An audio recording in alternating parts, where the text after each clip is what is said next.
जाजपुर जिला कोर्ट और अतिरिक्त जिला कोर्ट रे बोमा चेतावनी एलटीटी ऑर्गेनाइजेशन पक्षरु बोमा धमक दिया जायथिबा सूचना ईमेल जोगे दिन 12टा मध्य बोमा धमक दिया जायथिला जहाकु नै कोर्ट परिसर रे व्यापक पुलिस मुतयन हेबा सह संधानी कुकुर सहायता रे चलीछि जांच।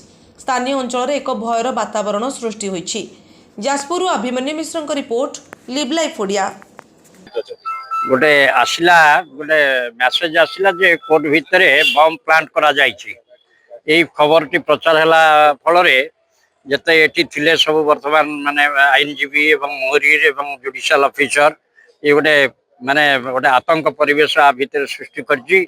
सेमाने सब भयभीत अवस्था रे अछंती। ए खबर पाई स्थानीय पुलिस तांकर डॉग स्क्वाड आसिकी वर्तमान खोजाखोजी करूछंती एवं तांकर रिपोर्ट आसला पर जना पड़िबो जे प्रकृत में बम इम्प्लांट होइछि कि नहीं। एपर्यंत माने किछि जना पड़नी। तदंतकारी संस्था ताको माने बाहर करिवे जे भली भाबरे काहेकि बारंबार आसुछि। कटक रे आसीतिला मध्ये बम आतंक वकील मानकु बाहर कर दिया आइतिला कोर्ट प्रेमिसेस रु। एठी मध्ये आज बम आतंक आसीछि। तेनु यार मूल स्तर रे कोठी भाबरे किभली भाबरे एमिति एटा फेक न्यूज किबा सत्य न्यूज आको तदंतकारी संस्था बाहर करिकि सबुदिन पई बंद करिया दरकार। नले वर्तमान लोक आतंकित अवस्था रोचंती। फेक न्यूज हो पारे किंतु ये गोटे न्यूज एभली गोटे न्यूज आसिया पड़े लोक निश्चित भाव में भयभीत हेबे। राजीव महांती आईनजीबी जाजपुर।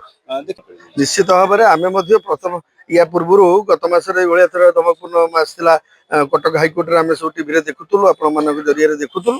आज सिमिलारली आज जाजपुर कोर्ट में से एक आतंकर वातावरण सृष्टि करी बोमा रही शुणा मिलूँ। धमकपूर्ण मेल आसी शुणा मिलूँ जो सकाळू आईआईसी समेत जाजपुर आईआईसी समेत किसी डॉग स्क्वाड और पुलिस स्क्वाड आसिक विभिन्न जगह प्रेमिसेस भितर सब तनखी कर भेरीफाई कर समस्ते माने वकिलों ठार आरंभ करके क्लर्क ठार आरंभ करके आप साधारण जो मैंने लिटिगेंट आसती कोर्ट काम करने ये कथा जो शुणुंट मन भर निश्चित भाव में आतंक सृष्टि कर।